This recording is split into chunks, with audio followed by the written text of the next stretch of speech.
Pessoal, dando início a mais um programa podcast Contrato Social, hoje com a nossa convidada especial, doutora Thalita Verônica Gonçalves e Silva. E o currículo dela é enorme, pessoal. Então, vamos lá. Defensora Pública do Estado de São Paulo desde 2007, coordenadora de Justiça Climática na Escola da Defensoria Pública, integrante do Núcleo de Cidadania e Direitos Humanos, membro do Comitê Permanente de Direitos Humanos da International Federation of Business and Professional Women, junto à ONU, especialista em Direitos Humanos e Acesso à Justiça pela Faculdade de Direito da GVLO, filiada ao Observatório Ondas e Aliança IPSA, que é o International Pesticides Standard Alliance, e membro do Latin American Climate Lawyers Initiative for Mobilizing Action. Seja muito bem-vinda, doutora Thalita, ao nosso podcast Contrato Social. Obrigada, Thomas. Fico muito feliz de estar aqui. É uma oportunidade, uma honra muito grande.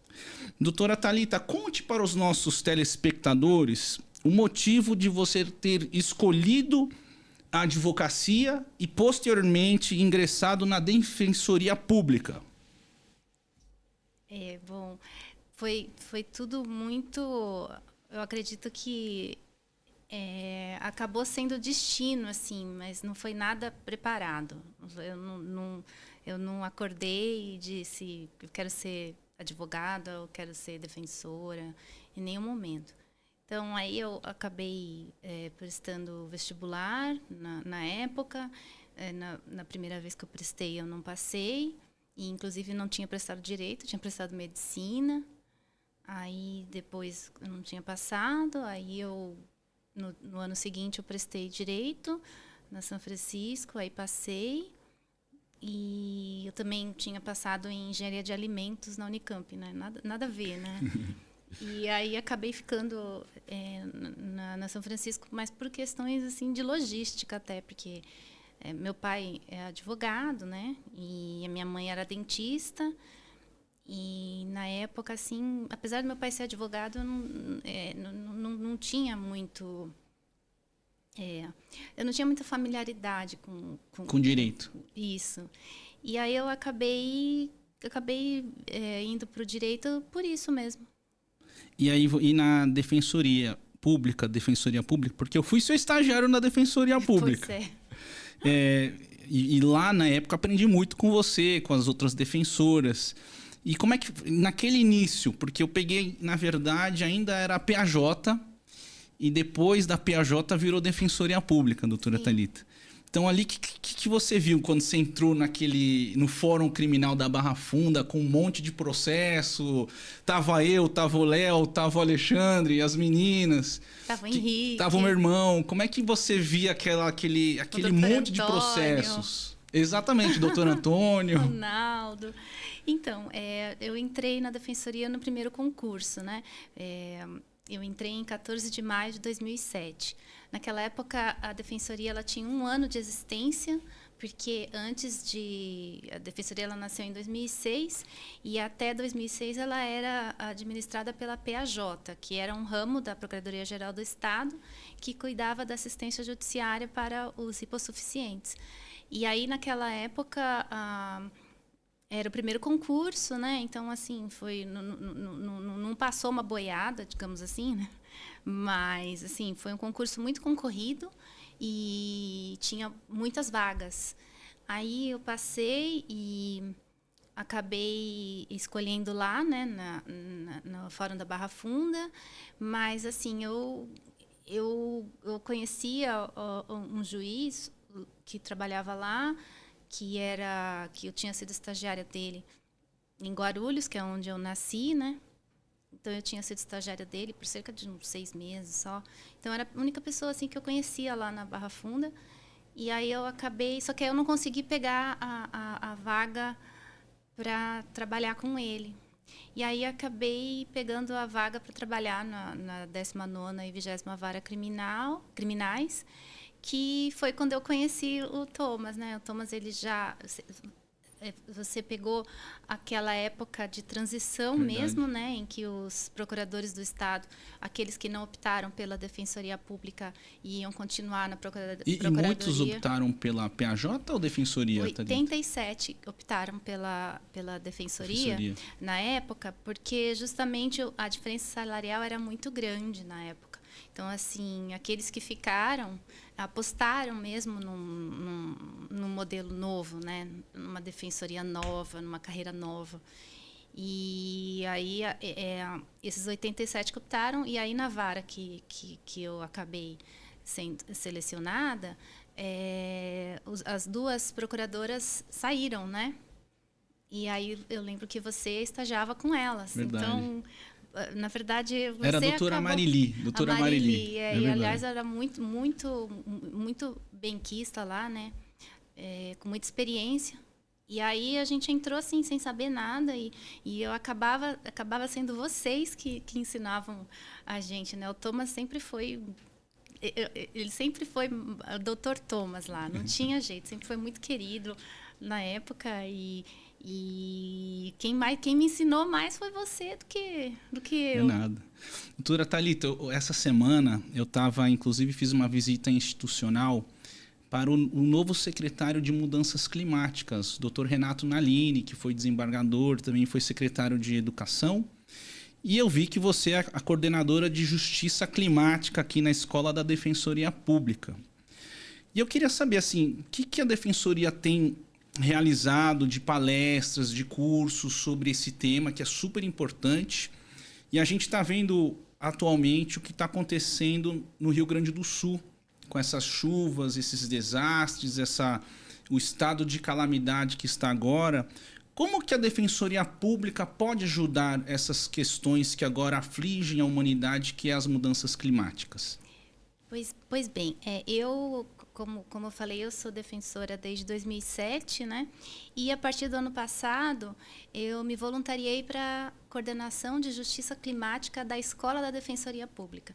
Então, na Escola da Defensoria Pública, a gente tem por atribuições fazer cursos de capacitação internos, né, e também cursos de educação em direitos para a sociedade, né. Então, assim, naquele termo, naquela atribuição de uma escola mesmo, né.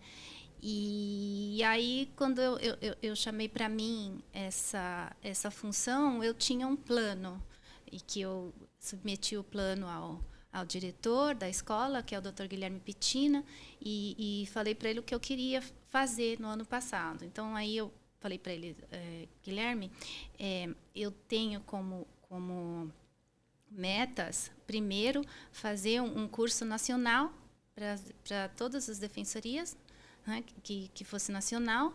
Segundo, um congresso de justiça climática pela Defensoria Pública. E terceiro, também fazer um livro, uma revista, um compilado assim, de artigos, né? A minha ideia era essa. E aí, o curso nacional, nós não fizemos um curso pela Escola da Defensoria, mas a gente fez um curso com a Associação Nacional dos Defensores e Defensoras Públicos, que é a ANADEP. Aí a gente fez um curso nacional, e esse curso foram 5 aulas. E essas 5 aulas no curso a gente destinou 10% de vagas para o Colégio de Ouvidores da Defensoria Pública. E nesse curso eu comecei a fazer uma espécie de networking assim com os demais defensores, né, dos demais estados, porque a crise climática ela é sistêmica, né? Uhum. Então, quer dizer, na verdade, teria que ser uma capacitação para todos os defensores do Brasil, né, doutora Thalita? Mas eu não tenho nem tenho essa atribuição, né? E nem quero. Mas, assim, quando eu decidi fazer isso, eu falei, eu vou buscar descobrir o que as demais defensorias têm feito, né? Aí eu comecei a fazer essa busca ativa mesmo das demais defensorias e comecei também a decidir que para isso eu deveria participar em todos os eventos de justiça climática que fossem possíveis, assim, sempre que desse. E aquele que você foi para Nova York, como é que foi? De Nova York, que é. você, até quando eu te mandei um WhatsApp, você falou, não, eu tô em Nova York, no curso, aí você Chique, né? Muito como chique. É que foi esse curso lá em Nova York? Não, aí, quando isso começou em março do ano passado, quando eu fui para a Conferência Mundial da Água, lá em Nova York. Aí eu fui pela Missão Diplomática Brasileira, né? Mas foi tudo por minha conta, porque eu já estava lá e queria mesmo participar da ONU, né? E nessa Conferência Mundial da Água, eu comecei a fazer um networking de outras pessoas que também estão trabalhando com questões climáticas. E aí, dali para frente, eu decidi que, para eu começar a pensar em alguma coisa climática, eu teria que me associar a alguma ONG internacional, coincidência internacional. Uhum. Daí é que eu me filiei à BPW, que é a Federação de Mulheres Empresárias. E a BPW ela tem um histórico, inclusive junto à ONU, que foi na época da Segunda Guerra, e que as mulheres se juntaram para pedir paz, né, essas coisas. E aí eles têm esse assento na ONU. Aí eu me filiei à BPW e depois eu também me filiei à ONDAS, que é uma organização que é o Observatório de Águas e Saneamento. Uhum. E lá, aí eu comecei a tentar, né, incidir nessa pauta, porque, de fato, as defensorias... Não existe ainda em nenhuma defensoria do Brasil um núcleo de justiça climática, né? Algo especificamente... Só para tratar desse assunto. Não tem. E aí eu comecei a perceber que essa movimentação ela não é só da defensoria. As demais instituições de justiça elas também têm começado a ter esse tipo de movimentação. Então, a própria OAB ela tem uma comissão de desastres ambientais, né? O CNJ, né, o Conselho Nacional de Justiça, tem o Observatório do Meio Ambiente e do Clima. O CNMP criou também um GT de emergência climática. Que é do Conselho do Ministério Público Conselho também, Nacional, né? Do Ministério Público. A AGU criou uma Procuradoria do Clima. Então, que é a AGU, que é a Advocacia Geral da União. Então, a gente percebe que essa movimentação das instituições de justiça, ela não veio à toa, né? Mas ela veio em resposta às demandas da sociedade civil. Então, isso me levou a pensar uma forma de se redefinir os trabalhos, né? Redefinir o nosso trabalho como defensor público, já que aqueles que são os primeiros atingidos, as pessoas, né? São as pessoas hipossuficientes, né? Que vivem em área de risco, né? E as populações que têm um recorte extra que lhes torna vulneráveis, né? Que acabam sendo vulnerabilizadas pelo clima. Então, aí você vê os indígenas, né? Os quilombolas, as demais populações tradicionais, as populações caiçaras, ribeirinhas, e que é o público-alvo da defensoria. Mas, doutora Thalita, você acha que a defensoria pública ela consegue atender todo mundo? Tá? Porque assim, tem a população em vários lugares do Brasil. Você acha que a própria defensoria pública consegue atender ou teria que ter uma parceria com a OAB em determinadas regiões? Aí eu já não sei lhe dizer, eu acredito que não, né? Mas, por exemplo, você vê aí agora no Rio Grande do Sul que eles estão falando em mais de 15 mil atingidos, né? Então, não existe é humanamente impossível, ainda mais para o serviço público. Mas, assim, quando eu comecei com esse projeto, eu pensei primeiro nessa questão de fazer o curso nacional. E aí eu tive todo o apoio da ANADEP, a Associação Nacional. Depois dali, começaram a surgir outras oportunidades. Que aí, com as pessoas que eu conheci na ONU, eu conheci o chefe da ONU, do ONU Habitat, que é de Paris, o Dr. Graham, Alabaster. Aí eu conversei com o Dr. Graham e aí a gente eu descobri que ia ter um projeto aqui no Brasil que tinha todo ano, mas a coisa que a gente não, às vezes a gente não sabe, que chama-se circuitos urbanos. E aí eu busquei fazer um projeto para que a gente fizesse um seminário sobre inclusão socioeconômica de catadores e catadoras como medida de política climática. Aí, depois dali, eu entrei na LACLIMA, né, que é a Latin American Lawyers Association. E aí, depois, pela LACLIMA, eu também comecei a conhecer mais pessoas e decidi que, para que isso pudesse acontecer, a mobilização ela tem que ser coletiva.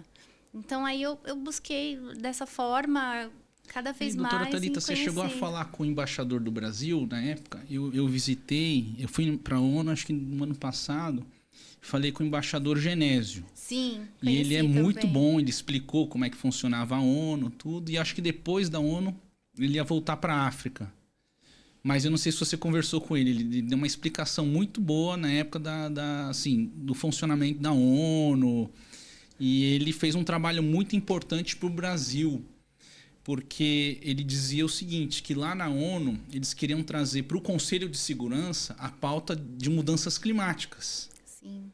E quando você traz a pauta de mudanças climáticas para o Conselho de Segurança, e o Brasil tem um assento, ele também é obrigado a cuidar dessa pauta, porque a regra tem um enforcement, é binding, né? Que é uma regra que os países têm que cumprir. Então ele ficava com muito medo disso, porque são pautas que extremamente, assim, que o Brasil teria um papel uma responsabilidade super grande nessa pauta de mudanças climáticas. E ainda tem, né? E ainda tem. Mas o embaixador Genésio ele fez um grande papel na ONU e acho que hoje ele está na África do Sul. Então, o Dr. Genésio, eu conheci quando eu fui na Conferência Mundial da Água, né? E o que eu achei interessante na Conferência Mundial da Água é que a questão das mudanças climáticas ela é uma pauta, né, que ela vem com toda a força, inclusive lá na ONU. Só que essa questão de legally binding, né, de ser algo vinculante, ainda não existe, né? Entendi. Então, a gente percebe... E também, o que eu percebi na ONU, na Conferência Mundial da Água, é que há um conflito de discursos. E isso é muito interessante. Esse conflito de discursos ele foi muito claro na Conferência Mundial da Água, porque, de um lado, tinha vários folhetos, vários documentos que passavam naqueles dois dias muito intensos e que tinham várias reuniões, né, várias sessões para você poderia escolher para assistir. E naquele dia apareceram vários documentos e um dos documentos falava sobre turning the wave, né, virando a onda, turning the tide, virando a onda. E aí esse documento ele tinha sido redigido a várias mãos, mas assim com a OMC, né, também tinha a Organização do Trabalho, mas assim eram várias organizações e inclusive encabeçado por uma economista super famosa que é a Mariana Mazzucato, que é uma economista super esquerdista, radical, todo mundo comenta muito dela, mas naquele documento, no Turning the Tide, falava muito sobre a água como um commodity, né, como um preço. E esses documentos todos que circulavam eram documentos nesse sentido, enquanto que outros documentos falavam da água como um direito humano. Direito humano à água e ao saneamento, que já desde 2010 tem uma resolução da ONU e tal. E aí esse conflito de discursos era muito claro. Então tinha aquele conflito, aquele discurso dos economistas, né, ainda liderados pela Mazzucato, que falava da água como um bem, como um bem de consumo, enquanto que o outro falava de direito humano. Aí, desses papéis que circulavam, né, da água como direito humano, tinha um manifesto super interessante sobre governança socioambiental mundial, que era de uma ONG holandesa. Tinha também, teve até um manifesto sobre a água não é mercadoria, e esse manifesto ele foi lido por uma índia da Bolívia, uma indígena da Bolívia na plenária da ONU, sabe? Todo mundo bateu palma, tudo lindo, maravilhoso. Então, você via que existia esse conflito de discursos e era muito claro, inclusive, nos eventos que existiam. Eu participei de um evento que chamava sobre Implementing Human Rights, dentro da Conferência da Água, e naquele evento que tinha sido financiado pela Associação Europeia, que é de empresas privadas de saneamento, naquele evento você percebia a disputa na fala. E foi um dos eventos mais interessantes que aconteceram dentro da conferência, e foi um evento que me abriu meus olhos, que mostrou que esse conflito de discursos ele está presente em todos os lugares. Do mundo, né? Então, assim, só que com uma diferença, que lá na ONU os indígenas, os quilombolas, né, a população realmente carente, quando vai lá para ficar 2, 3 dias num evento desses, enquanto que o ano inteiro a Coca-Cola, a Nestlé e as demais corporações, né, que é aquela que a gente fala, aquele corporate capture, eles estão lá o ano todo. Então, isso faz toda a diferença num discurso, naquilo que é levado e é posto para a população. E esse mesmo discurso da água você vê na questão das mudanças climáticas, né? Já que se começa por mudanças climáticas, né? Que não seria mudanças, seria emergência climática. Então, Doutora Thalita, só uma pergunta para os nossos telespectadores, porque você também, já na Defensoria Pública, você cumpre um papel, a própria Defensoria Pública cumpre um papel de garantia dos direitos das pessoas, dos cidadãos paulistas. Como é que você, além de atuar como defensora, também pensar nesse âmbito internacional, com essa questão de mudanças climáticas? O que te motiva a estudar? Mudanças climáticas. Essa emergência climática. Emergência climática. Então, isso é uma opção pessoal. E eu acho que a mobilização ela tem que ser coletiva, né? E nesse ponto, eu acho que a gente tem que repensar a maneira que as instituições de justiça elas lidam com a emergência climática. Então, por exemplo, você falou do Dr. Nalini, né? Sim. Você sabia que em 2013 a Defensoria Pública do Estado entrou com uma ACP, uma ação civil pública, para exigir que o Estado fornecesse água quente nos chuveiros dos presídios? Isso é interessante. Mas não foi muito divulgado? Divulgado? Foi bastante divulgado na época. Foi em 2013. É que 2013, né, foi um ano assim apocalíptico. Mas, quando entraram com essa ação, a Defensoria entrou, o juiz de primeira instância, ele deferiu a liminar, falando que era tortura, de fato, né, deixar os presos tomando banho frio e tal. E aí, inclusive na decisão do Dr. La Roca, que é da Vara da Fazenda Pública aqui, ele até citou versos do Racionais, sabe? Uma coisa muito, muito bonita. Mas aí, quando a PGE, né, Procuradoria do Estado, quando o governo recorreu, aí o tribunal cassou a liminar. E quando o tribunal cassou a liminar do juiz que tinha deferido a água quente nos presídios, ele cassou com base num parecer da SAP, da Secretaria de Administração Penitenciária. Uhum. Nesse parecer, se falava que a SAP falava que não teria condições logísticas e nem financeiras de fornecer esse tipo de água quente, né? Fornecer energia nos estabelecimentos, porque era muito caro, porque não tinha infraestrutura, então não teria como, por exemplo, colocar uma placa solar, não teria como fazer nada disso.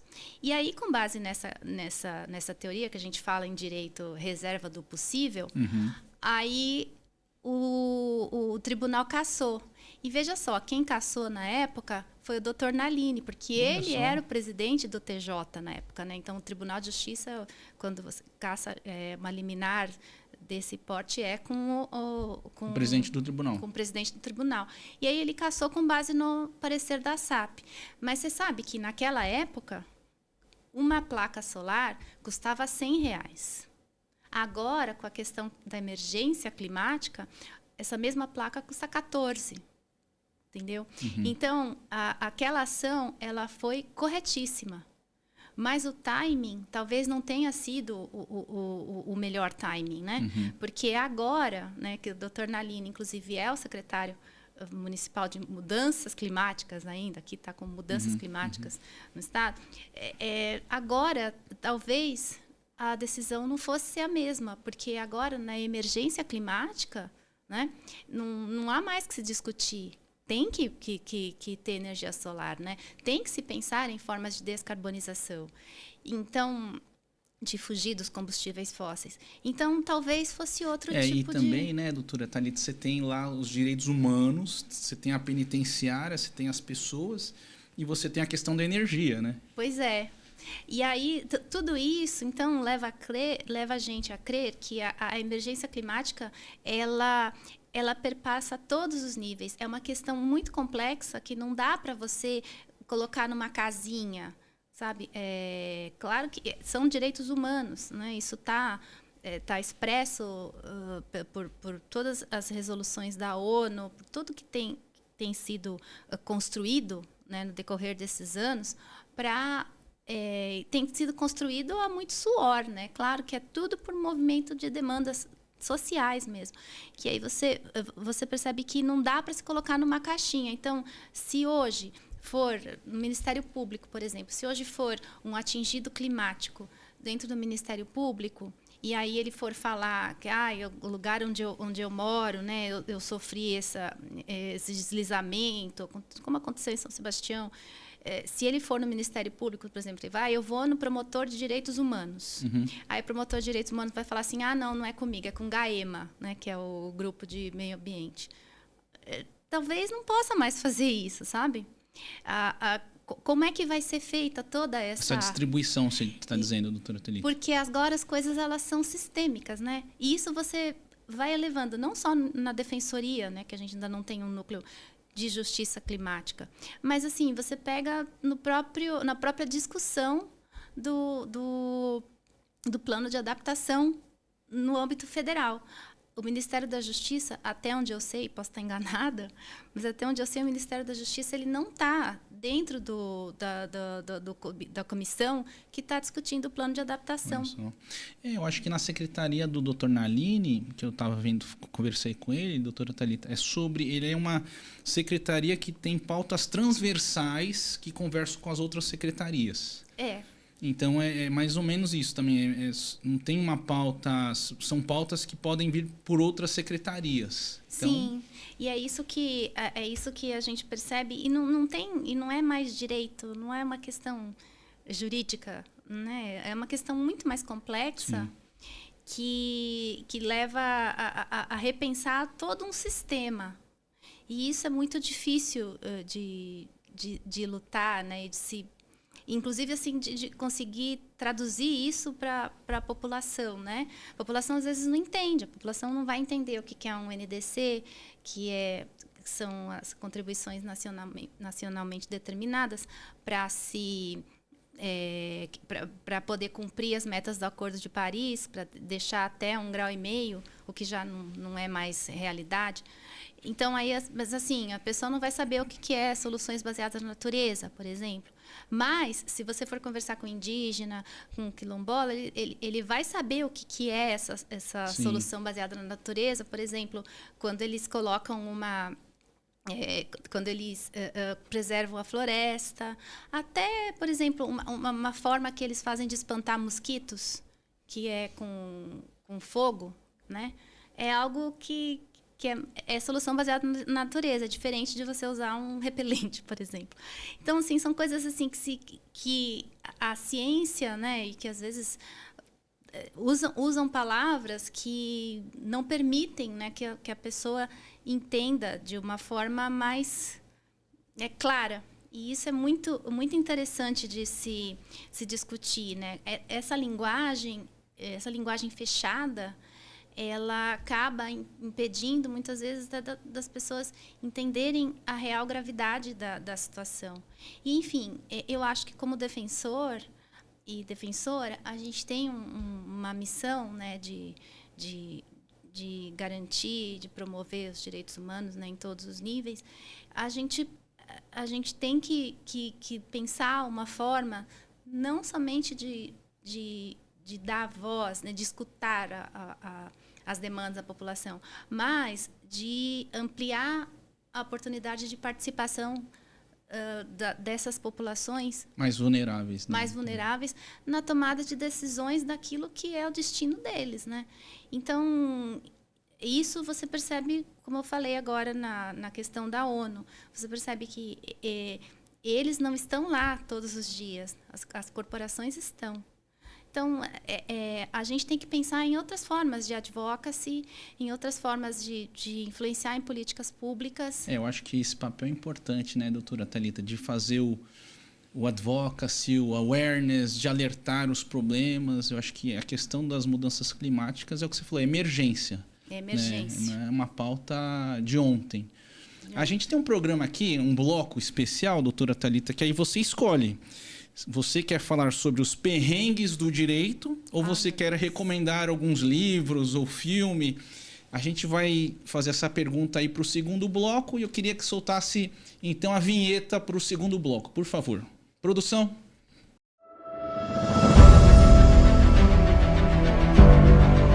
Doutora Thalita, retornando aqui ao nosso programa, quais então são os perrengues do direito ou o livro que você indicaria para os nossos telespectadores? Ai, meu Deus. Bom, perrengue.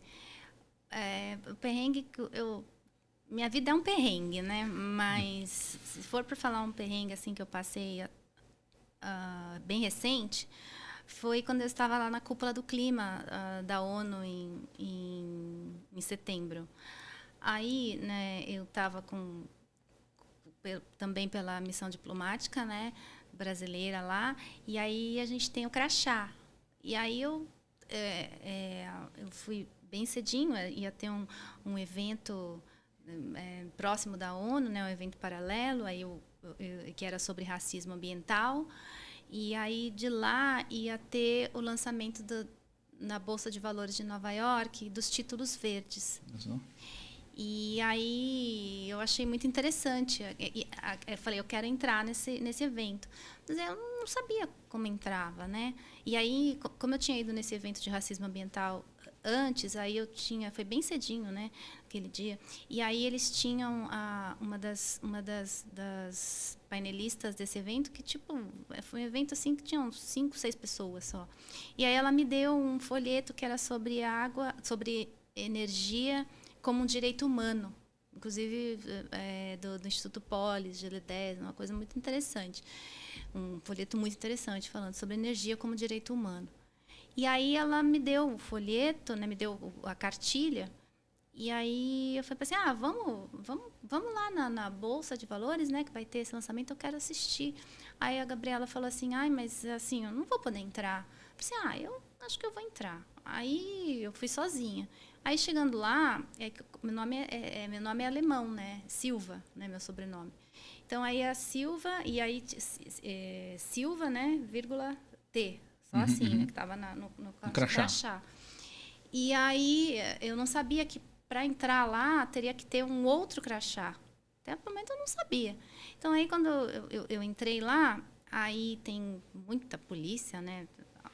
Aí eu entrei logo na frente tem um toldo, assim, uma tenda que para você entrar que já tem bastante polícia lá. Aí eu entrei nessa tenda e aí o cara olhou e eu vi que ele demorou, né? Porque Silva, né? Como era brasileiro, talvez por isso demorou, porque quando ele deve ter digitado Silva, deve ter saído, um monte assim, né? E aí ele viu que eu estava lá, estava arrumadinha, né? E aí passou. Passei, falei, pode passar, eu passei. Aí quando eu passei no primeiro, aí o segundo falou assim, olha, agora, aí já entrei, né, dentro do prédio da Bolsa. Aí ele falou assim, olha, agora a senhora precisa pegar o outro crachá. Bom, vou pegar, né? E aí, sabe quando tem aqueles crachás que eles ficam todos juntinhos, assim, A, B, C, D? Aí aquilo ali, né? Eu peguei, entrei, aí eu olhei e aí eu falei, vixe, eu vou pegar de quem, né? Porque eu não estou aqui, né? Aí eu li lá e tinha lá Marina Silva. Falei, não, essa eu não posso pegar, porque se eu pegar, vão saber, né?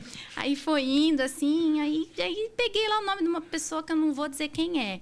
Eu peguei o crachá da pessoa, né? Aí peguei, coloquei, aí entrei, né, lá, uma coisa muito chique, né? Muito chique, um buffet com muita comida, tudo. E assim, estavam todos os figurões das autoridades brasileiras, todos. Tava o Lewandowski, estava o presidente da Câmara dos Deputados, estava o presidente do Senado, mas assim, vulneráveis, atingidos, não tinha nenhum, né? Mas assim, estava quem manda. E aí eu acabei entrando, né? Aí eu falei, ai meu Deus do céu, será que eu fico com crachá? Porque se eu ficar com crachá, vão saber quem eu sou, né? Aí eu olhei e falei assim, até que não estou vendo muita gente com crachá, então eu vou guardar, né? Se precisar, eu tiro da bolsa. Aí guardei, aí eu olhei, onde é que eu vou sentar? Eu falei, vou procurar onde tenha algum homem solteiro sentado, né? Vai que, né, bolsa de valores. Aí eu peguei. Aí tinha lá um senhorzinho assim, careca. Aí eu peguei, vou sentar do lado dele. Tava só eu e ele. Aí sentei do lado dele, né? Aí fiquei conversando, investidor, era um investidor. Ai, que vergonha.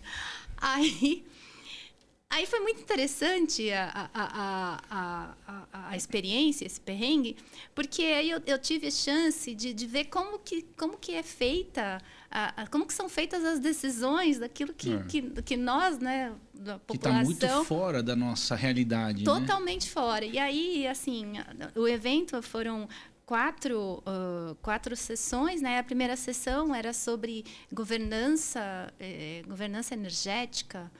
E aí estava a Marina Silva, estava o Haddad e estava uma terceira pessoa que agora eu não me recordo.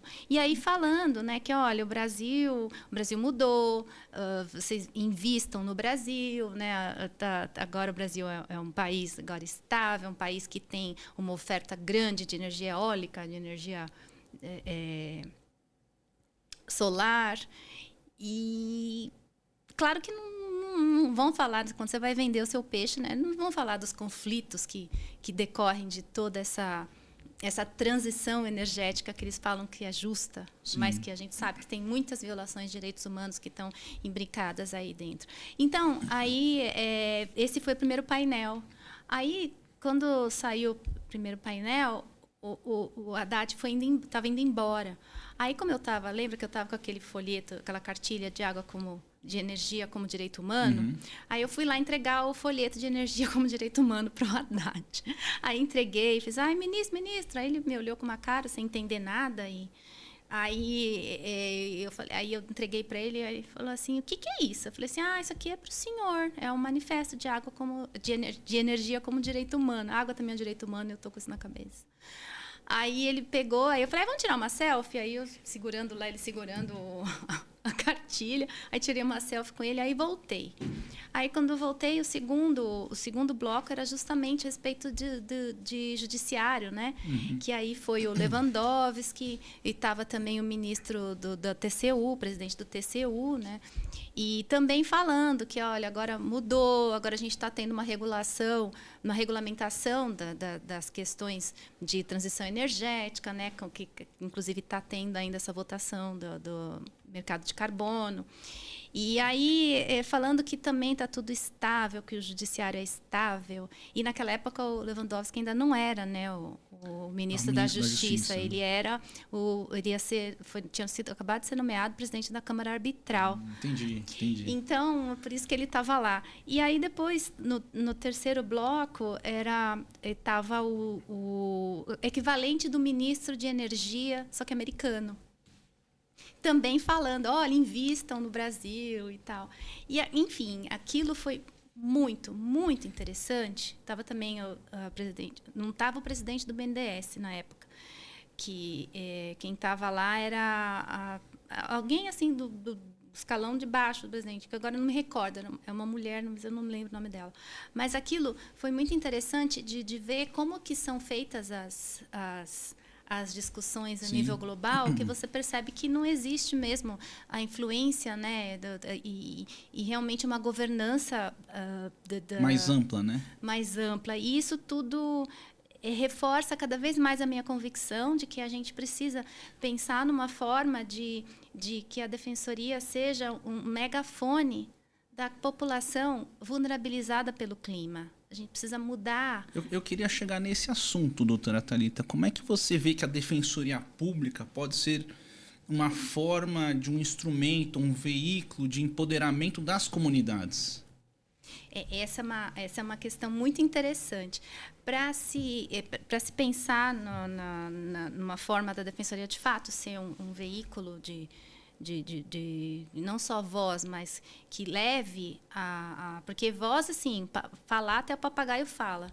Agora, você realmente ter uma força, né? Uma influência nas impacto. decisões, isso é algo que demanda um outro tipo de articulação. Então, eu acho que para a Defensoria conseguir ter esse papel, a gente tem que pensar em formas de fortalecimento institucional da Defensoria para proteção das comunidades vulnerabilizadas pelo clima.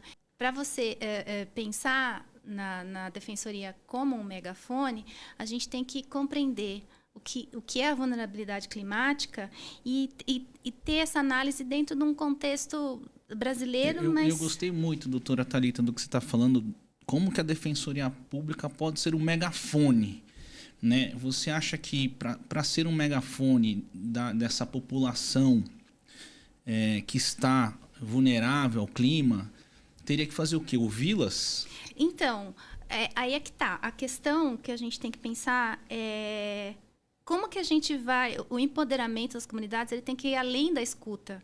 Ele tem que avançar para que as vozes dessa sociedade influenciem diretamente na tomada de políticas públicas. Mas, para isso, você tem que ter uma questão provocativa inicial. Aqui, o nome o título aqui do podcast é Contrato Social, né? Exato. Então, é aquele contrato social do Rousseau, que a gente já estudou. Mas a questão é assim, o contrato social ele já está quebrado. O contrato social já está quebrado. Quando você fala em racismo ambiental, quando você fala em estado de coisas inconstitucional em matéria climática, você percebe que o contrato social já está quebrado.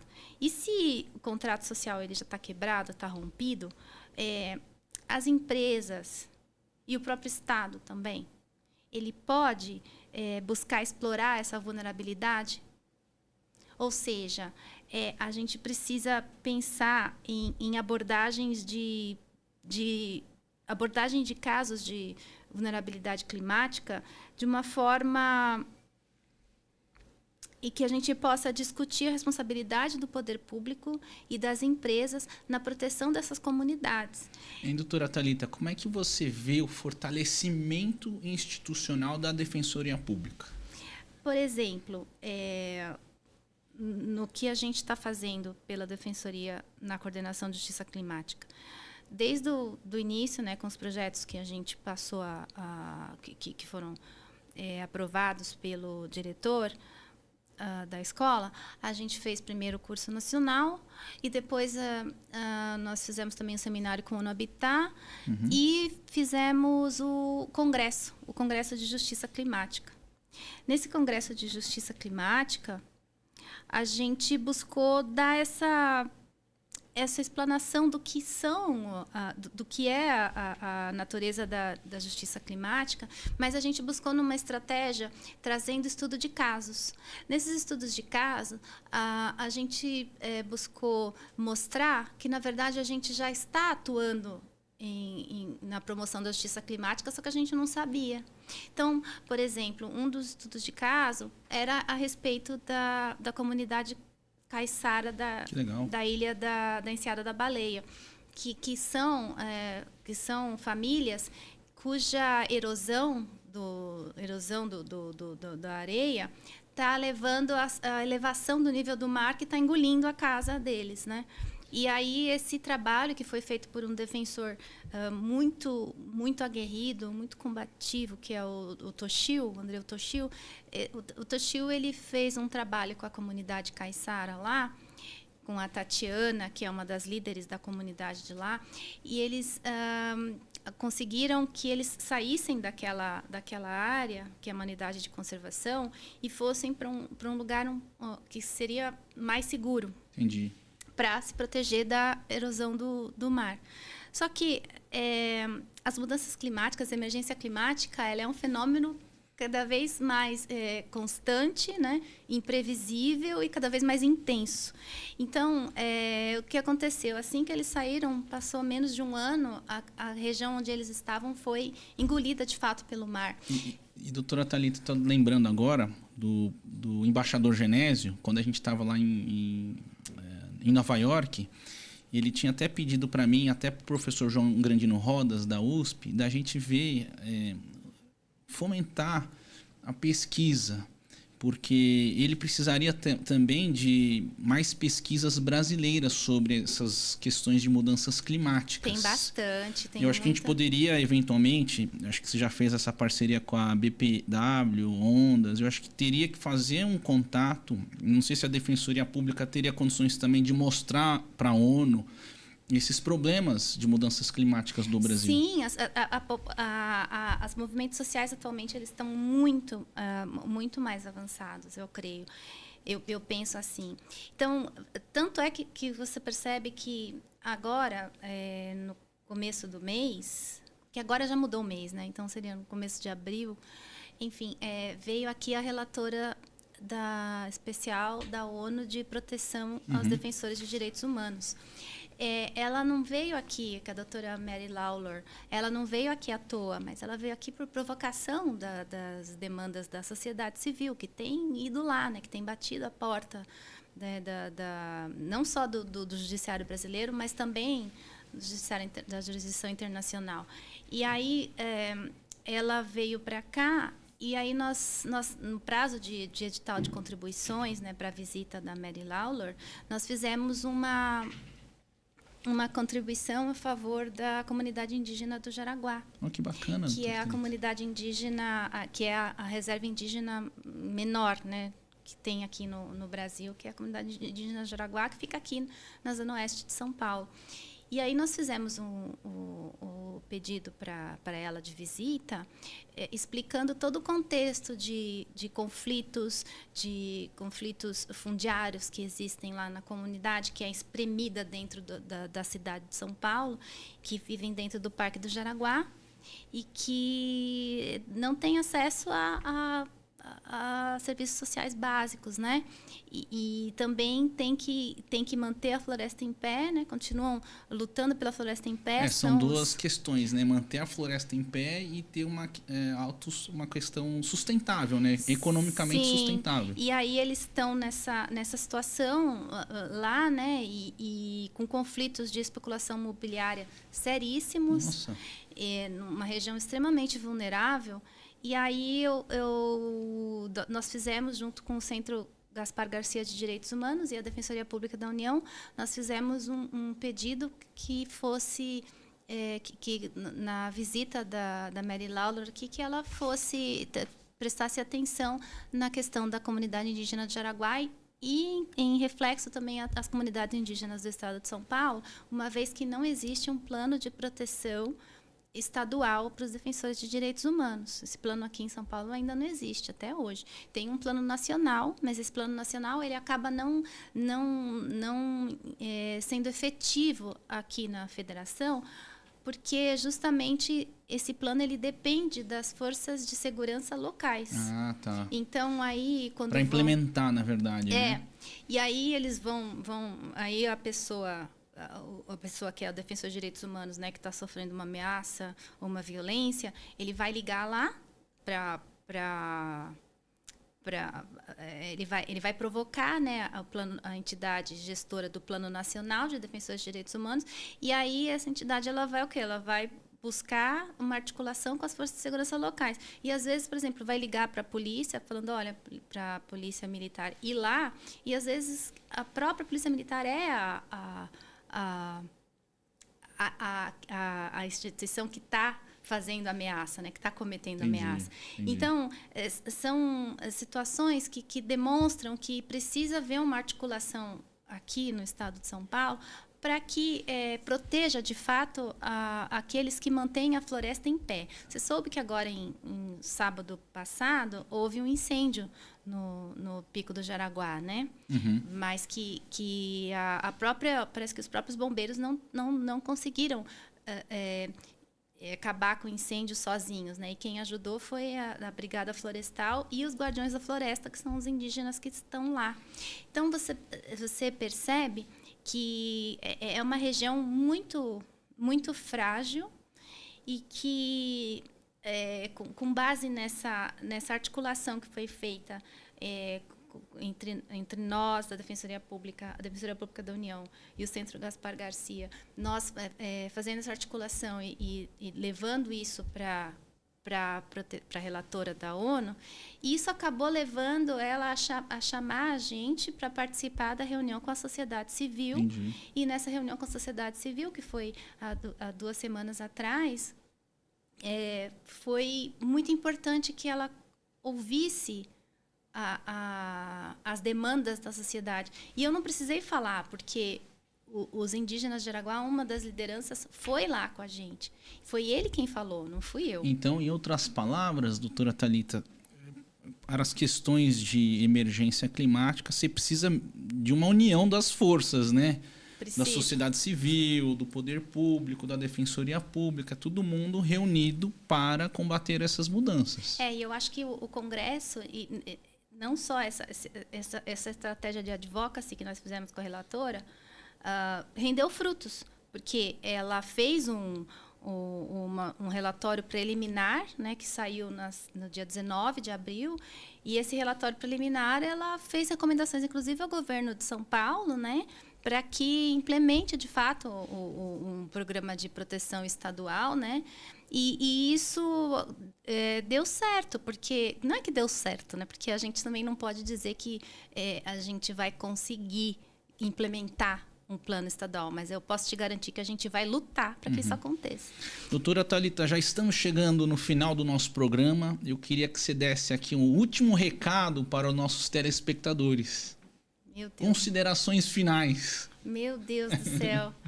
Olha, consideração final, eu acho que não... mas aí a gente fala em inglês é complicado. Consideração final, eu acho que eu queria falar sobre a carta compromisso do Congresso. Nós fizemos uma carta compromisso, nós fizemos o Congresso de Justiça Climática, né, que foi na sede do IBRAWork, né, que eu agradeço muito aqui legal. novamente, foi muito bacana. Reunimos bastante pessoas, especialistas, sociedade civil, defensores, para discutir modos de estratégias de articulação coletiva, né, em favor das comunidades vulnerabilizadas. E aí um dos resultados finais do Congresso foi a publicação de uma carta compromisso. Bacana. E nessa carta compromisso a gente elenca alguns, porque não dá, claro que não daria para colocar todos, que são muitos compromissos, mas a gente elencou 17 compromissos que as defensorias, as instituições de justiça poderiam seguir, né? E isso, para a gente, isso é o que é definir o que é justiça climática, é ler a nossa carta compromisso. Então, lá a gente fala que a defensoria tem questões compromisso, né? Comprometemos-nos a promover o direito humano ao meio ambiente limpo, saudável e seguro. Comprometemos-nos a proteger os defensores de direitos humanos. Bacana. Comprometemos-nos a promover a agricultura, combater a insegurança alimentar, né, bem como promoção de agroecologia, promover a transição energética justa e compromissos com a adaptação climática antirracista.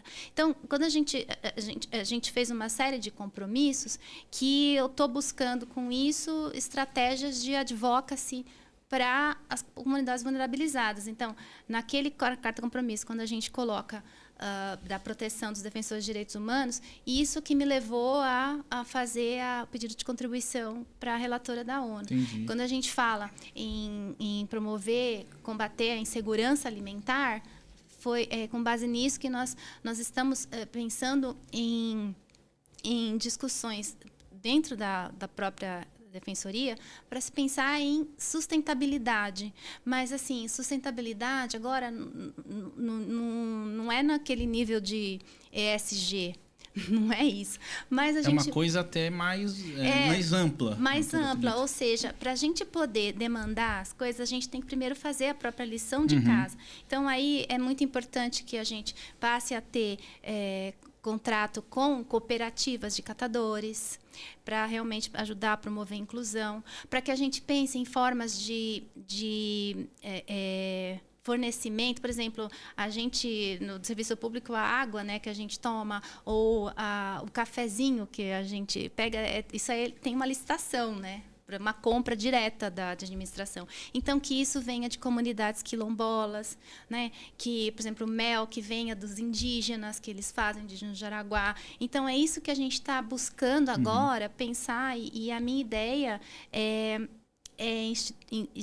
implementar uma comissão de sustentabilidade dentro da instituição para que a gente possa, de fato, pensar em novas formas, sabe? Inclusive, até, quem sabe, pensar em utilizar a energia solar, né, dentro da própria instituição. Bacana. Porque, para a gente poder exigir, a gente precisa realmente... nos fóruns também, né? Os fóruns, tudo tem que mudar. Sim. Então, para a gente poder exigir, a gente vai ter que mudar muita coisa. E era isso que eu queria deixar de recado. Eu acho que... É claro que aquela teoria de uma gota no oceano, ela realmente é difícil de combater esse tipo de teoria. Mas eu acho que é muito importante que a gente possa adquirir uma consciência e tentar realmente ter uma conscientização de cidadania ecológica, né?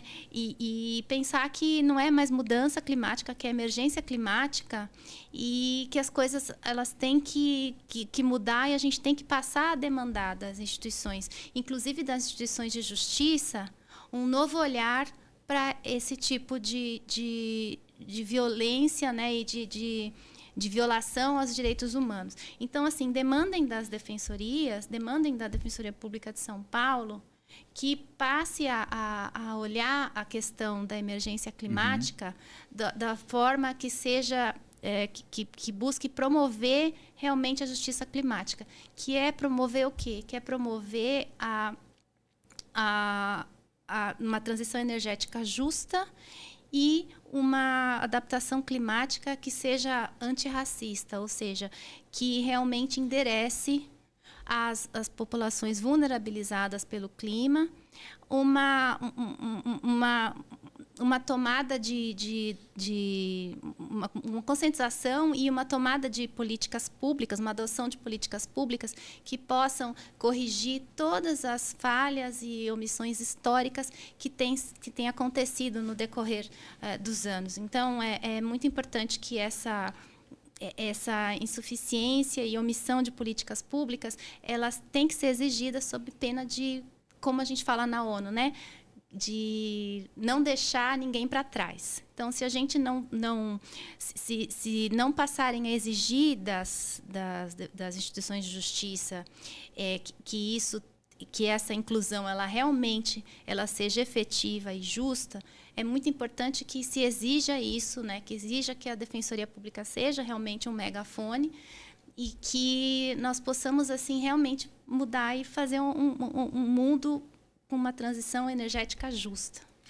Pessoal, olha a aula da doutora Thalita, o advocacy dela aqui. Eu quero agradecer a participação de vocês até esse presente momento.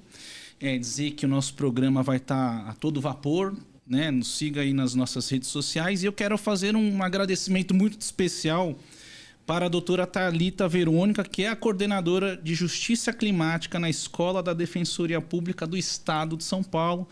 E eu tenho muito orgulho aqui de estar com ela, porque ela, além de ter dado uma aula, um awareness, um advocacy sobre a questão da emergência climática, também fui estagiário dela e para mim é uma grande honra tê-la aqui no nosso programa Contrato Social. Obrigado, doutora Thalita. Pessoal, até a próxima.